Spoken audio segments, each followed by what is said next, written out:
Welcome back to Reading Bear. Today, we will take a look at some new revenge stories. And if you enjoyed my content, please don't forget to subscribe to my channel and post some bear emojis in the comments. Let's go! The first one is titled, Terrible Stupid Boss Fires Employee, Gets His Company Stolen. This is not my story, it's my co-worker's. I have his permission to post this as he is 43 right now and doesn't have social media. This story takes place when he was around 34, and we will be calling him Jim. Jim was hired at a company as an IT worker. He eventually made his way to IT manager. He started making scripts and programs for the company, which by the way he was not asked to do by the company. 3 years later he has designed so many programs for this company, they basically are the company. He asks for a raise due to him creating all of the programs. Here is the following conversation, DB being the boss. Jim, since I have created all of these useful programs for the company, I would like a raise. DB, no, you designed these on your own time and gave them to us as a tool, we are not obliged to give you any sort of payment. Jim, then can I at least have the day off tomorrow? It's my dad's funeral. DB, no, due to this act, I have considered this insubordination, and thus I will not be giving you any time off this month. End of meeting. The next day Jim doesn't go to work, nor the next day. Yup, he was attending his dad's funeral no matter what, rip buddy. The whole 2 days, he gets angry texts and calls from his boss, which he obviously doesn't answer. When he finally gets back to work he is pulled into a meeting with DB. DB, where were you? Jim, at my dad's funeral. DB, I told you that you could not have any time off. Jim, I don't care, it was my dad's funeral, dumbass, what am I supposed to do? DB, right, while you were unexcused from work, we filed another case of insubordination, and due to your tone during this meeting I am now filing this as a third case of insubordination. You are fired effective immediately. End of meeting. Here comes the revenge. When Jim set up these programs, he made himself a god-tier account which could control everything. Jim used this account to lock the entire company out of the system. He deleted all of the company's data, records, and files from both the primary, secondary, and backup data log systems. The boss called him and here's how it went. DB, what the hell did you do? Jim, what do you mean? DB, our ducking system. What did you do to it? Jim, you mean the systems I designed for you? They are not yours since I wasn't paid to make them by you. After I was fired, I locked out your company. DB, duck you, give us the system back right now. Jim, sure, if you pay me for it. DB, I will not be paying you for what is rightfully ours. If you do not give us the system back within 24 hours I am suing you. End of call. Jim got a summons to court the next day. DB was suing for $10,000. Little did DB know, Jim was suing him for $50,000. He got this number from calculating out the pay he would have earned if the company was paying him hourly to do this, plus some added equipment he bought, overtime, and some extra money for emotional trauma because he would have had to skip his dad's funeral. He brought all of these calculations to court, along with a 45-minute-long video of him programming one of the programs. DB lost the case and Jim is now $50,000 richer. He was then hired by the competitor of the company he formerly worked for, and gave the programs to them. I later asked him why he made the God account, and he said he had a bad feeling about the company from day one. After a week on the competitor company, he deleted his God account, because they were good people. And the competitor company? Yeah, that's where me and Jim work right now. And I had the pleasure of personally seeing DB come to Jim and beg him to sell them the programs. Jim said, and I quote, sure, for the low price of $17 octillion.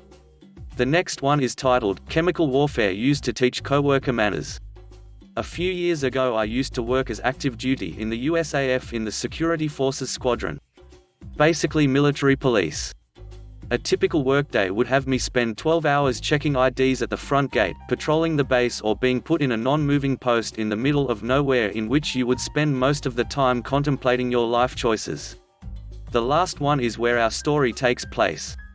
At the time, we were combining 2 different work groups, night and day shift, to build up our manpower for the week because we were expecting some important people to fly into our base.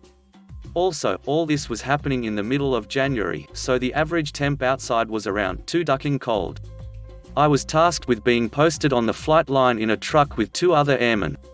One of the guys I was partnering up with, we'll call him Nate, was from my group, so I already knew him. The other guy, we'll call him Jimmy, was from the other group. I didn't know much about the guy, so I asked around about him. The best way to describe him in one word would be Cornhusker. Jimmy was what you would call a good old Midwestern boy. A good guy honestly, and a decent co-worker. However, he had this one particular quirk that could quickly get on your nerves. Jimmy was well known for farting and never apologizing for it. I would have understood if he had some kind of medical stomach issue or digestion problems. But nope, Jimmy was healthy as a horse and just loved ripping butt at his fullest potential. Oh, and his justification for never apologizing for it was also priceless. Jimmy was well known for saying, "What? Farting is as natural as breathing. You want me to apologize for breathing too?" Every time. Hearing this kind of rubbed me the wrong way, and so was Nate, so I decided to prepare in case he tried to pull this stunt with us. I told Nate what I had planned, and his reaction said it all. Nate, dear God, I hope it won't have to come to this. Me, it'll hurt me more than it will hurt him. On the first day of us working together, it didn't take long before crap started to go down. Nate and Jimmy were sitting up front in the truck and I was sitting in the back seat. After about 2 hours of just us talking and trying to stay warm, Jimmy did exactly what we were warned he would do. Jimmy not only let out a fart that made me question if he was medically clear to serve our country, he didn't apologize or even roll down his window. This of course led to us reacting appropriately. Nate, while rolling down his window, "Dude, what the hell? Are you dying?" Me, while trying to cover my face because I can't roll down my window, "Bro, you can apologize, or at the very least commit seppuku for this dishonor." And of course Jimmy gave his trademark excuse. "Jimmy, what? Farting is as natural as breathing. You want me to apologize for breathing too?" Me, "Dishonor on you, your family and your cow." This ticked me off, and so I decided to immediately take action and initiated Plan F without Jimmy seeing. I took out a box of pure high-fiber breakfast protein bars from my gear bag that I got from the commissary right before work. I don't remember how many there were in the box, 6 or 8, I just know that I ate them all in like 20 minutes. 1 hour later I began to feel the inner demons working their way through my intestines, so I started a conversation with Nate to give him the code word to let him know that things were about to get bad. Me, "Yo dude, any plans this break?" Nate, "No, not really, you?" Me, "I was thinking about re-watching the last Airbender movie." Once Nate heard our code word, Airbender, and the fact that I mentioned that movie, he knew it was time to leave. Nate then excused himself to go read some important government emails, YouTube, in the building we were closest to, and that he would be gone for a bit. Side note, our post had a specific rule we had to follow. There had to be 2 people at the truck at all times. One person can leave for however long to go to the bathroom, smoke, get food or whatever. But until that one person comes back, nobody else can leave. Now back to the story. At this point, Nate had been gone for about 5 minutes, Jimmy was chilling in the front seat and I was in the back getting ready to exercise the horror that raged inside me. I gave myself my last rites and 1 minute later it happened. I let out the most aggressive and physically demanding fart you could ever expect a 160 pounds Filipino to be able to do. Jimmy's initial reaction was surprisingly positive. "Jimmy, damn boy, where I'm from we call that a tree bender. Ha." But then, 3 seconds later, the smell hit. Jimmy began to gag and frantically started to roll down his window and stick his head out the truck. "Jimmy, good lord, what died and decided to haunt your butt?" I just laughed a little and started to text Nate everything that was happening. After about another minute the smell began to dissipate and Jimmy brings his head back in from the freezing cold. Once Jimmy was done rolling up this window, I once again let loose another and even bigger fart. Pretty sure I made the truck vibrate. And once again the smell forced Jimmy's head out the truck. "Jimmy, okay, seriously, what the hell?" At that moment I just decided to just sit back and let karma take the wheel and gave back to him his famous catchphrase. "Me, what? Farting is as natural as breathing. You want me to apologize for breathing too?" This started a vicious cycle that lasted over half an hour. Every time the smell would begin to die down and Jimmy thought it was safe enough to stop sticking his head out the window, my butt would just lie and roar again and reclaim the land. It got to the point that Jimmy just had enough and decided to just get out the truck. Jimmy, while stepping out of the truck, nope. That's it. Can't handle it. My eyes are burning. You're messed up because this isn't natural. Me, in a stereotypical Boston accent, hey, you mind? I'm breathing back here. 100% au natural. Jimmy got out, and because of the rule we had to follow, he couldn't leave the area or go inside the closest building with Nate. All Jimmy could do was stand outside the truck in the cold until my lower intestines decided it was done, which was about another 2.5 hours. And don't worry, we all had some decent cold weather gear. When it was all said and done, we all worked the rest of the night and week without any more incidences. I don't know if he went back to his old ways when he went back to night shift, I just know he didn't pull any more stunts like that with us. Because of that, I like to think he learned his lesson.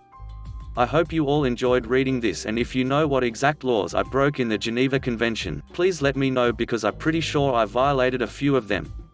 Thank you, and I'll end this by simply saying, respect is a two-way street. The next one is titled, So You're Not in a Hurry? Okay, then I guess you don't need to overtake, right? A bit of context, right-hand drive country, rightmost lane on the freeway is the fast, overtaking lane, and you're to give way to faster vehicles regardless of how fast they're going, even if you're at the speed limit. Basically, you have no right to police anyone's speed as a civilian. Unfortunately, half the drivers here will happily hog the right lane even with the road ahead clear, and justify it as being within the speed limit, totally ignoring the rule about giving way. It's almost a daily occurrence, and frankly it's frustrating because these guys just like to be on the fast lane without actually being fast, so they choke up everyone else behind.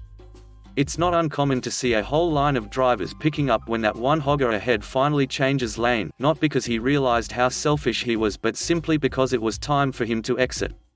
So anyway, there I was driving home today when I see this driver doing exactly that.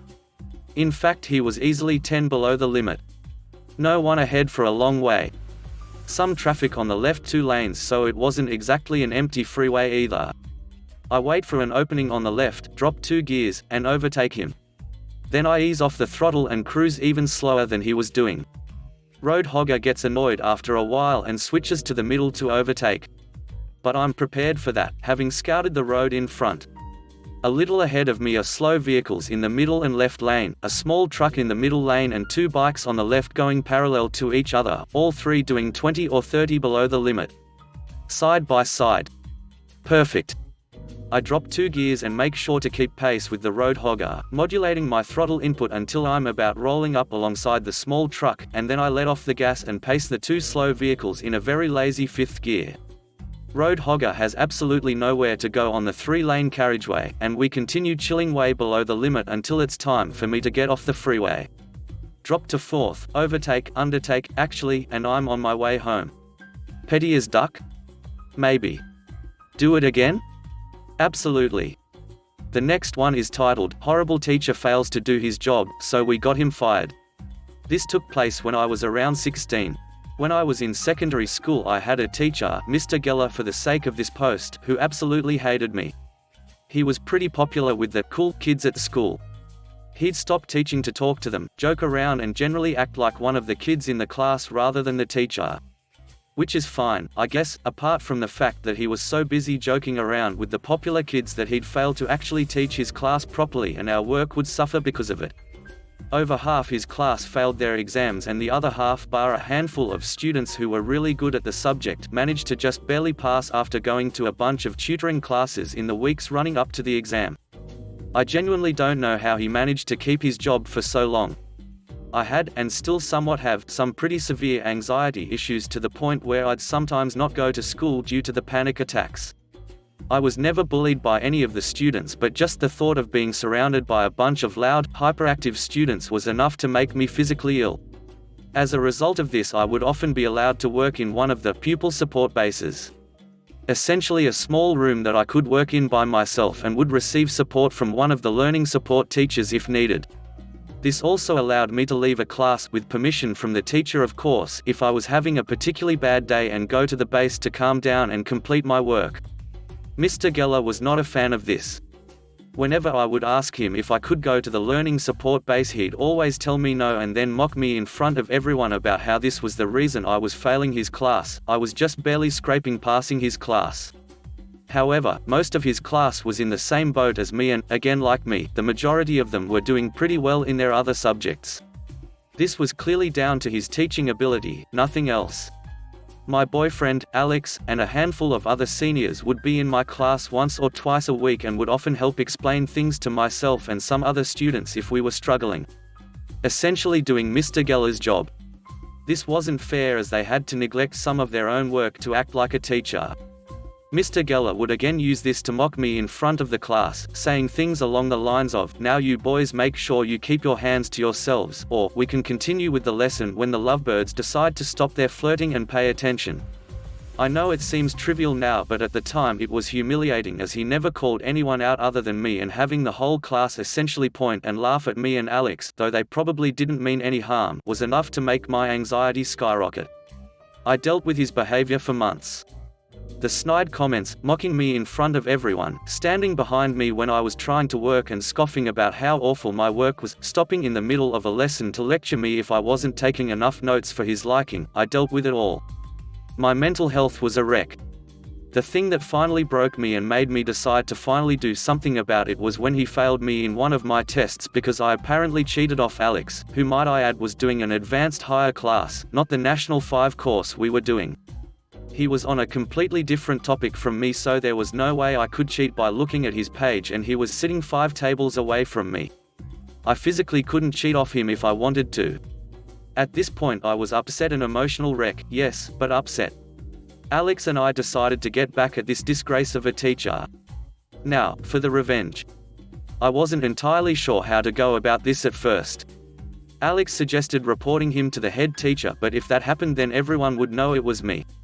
I didn't want to be the one that reported a popular teacher. Kids can be cruel. So Alex and I, and a couple of Alex's friends, came up with a plan. Alex and his friends were not pleased with having to do a bunch of extra work to keep on top of their work, as they were too busy being ignored by Mr. Geller and teaching his class for him. Plus they were leaving at the end of the year, so if it fell back on them, then there really wasn't a whole lot anyone could do about it. Alex and his friends started recording all of their lessons on their phones. Mr. Geller joking around with his favorite students instead of teaching, telling Alex and his friends to help each other when they needed something explained to them, and having them essentially taking the place of teacher in his class. They also managed to record a couple of instances where Mr. Geller accused me of attention-seeking when I asked to go to the student support base after finishing all of the work he'd set in that class. This went on for weeks. We all met up and sorted through the recordings, made sure that we'd collected enough evidence. It was a long, grueling few weeks, but we managed. We'd been dealing with it for months anyways, we could last a few more weeks. One of Alex's friends suggested that I try and do my work elsewhere as much as possible, so that I couldn't be blamed for the recordings. So I did. There was a few raised eyebrows, but I was still getting my work for the class done. I had to do extra work at home to keep on top of it, but I had to do that anyways. Whilst I had some time to myself both in the base and at home, I essentially stalked Mr. Geller's social media. It wasn't too hard to find. I couldn't find a whole lot on his social media. The only thing worth noting was his friends list. He had all his favorite students on his social media. I couldn't find a whole lot of stuff that he'd been tagged in or anything, though I did scan through the students' profiles and found that he'd commented on a lot of their posts. Most of it was harmless banter, but there was a few comment thread that I found he was talking crap about some other students. He made fun of a boy whose mother was a recovering alcoholic, a girl with dyslexia, and a girl who had reported a couple of the popular kids for bullying her. This is just to name a few. I was in the list of students he liked to make fun of when he thought no one would notice. It did a number on my anxiety seeing my classmates and teacher saying these things, but I pushed through and read them all. I decided to screenshot whatever I could find and sent it to Alex. I also took the screenshots of all the disgusting things he was saying about the other students and emailed them to their parents, or whatever parents I could get the email addresses of. Needless to say, they were not happy. After we'd gathered enough evidence, we sent an email to the head teacher with everything attached. We never got all the details on what happened to Mr. Geller, but we do know that the head teacher got some higher-ups involved. We're still not 100% sure if he decided to resign or if he was fired. All we know is that after the summer holidays, we had a new teacher. And surprise, surprise, she actually knew how to teach a class. I heard through a friend that Mr. Geller managed to get a job at another school a couple hours away, but that job didn't last very long. He either quit or was fired. He hasn't worked as a teacher since. According to his Facebook profile, he no longer has a wife. Rumor is that his marriage fell apart after he lost his job, though I'm not sure how true that is. Hopefully he's a better person now. I highly doubt it though. The last one is titled, "My truck smokes and makes a licking noise and it's driving me insane." I once worked at an auto parts delivery store and a new guy was hired who was sort of a jerk. He was always playing really mean pranks. Once he fixed a broomstick to the stairs to the basement so I'd trip, and I did. He put dirty grease on my seat in my delivery truck and that made my pants nasty for the rest of the day. Everyone complained about him, but I was the only one close to his age, so I guess he felt more comfortable doing the mean pranks to me. One of my older coworkers gave me a couple things to do to get him back. First, I started putting automatic transmission fluid in the carburetor of his delivery truck. Yeah, this is back when those were still common. The effect this has is massive amounts of billowing white smoke pouring out of the exhaust pipe until it all burns up. The other employees and manager also learned I was doing this and they enjoyed the revenge. After a week of this, and his daily complaints of a truck that's falling apart, I was given my next prank. Large, heavy-duty cable ties around the drive shaft. Put them in a spot where they'll contact the undercarriage. So for the next week or so after this, that guy keeps complaining about the smoke and the clicking noise caused by the cable ties. I stopped putting the ATF in his carburetor and after a couple weeks the cable ties wore down or broke off, but he was fired shortly after. He was getting complaints from customers because he was terrible at his job as well as being a jerk when he was at the store. Thanks for listening.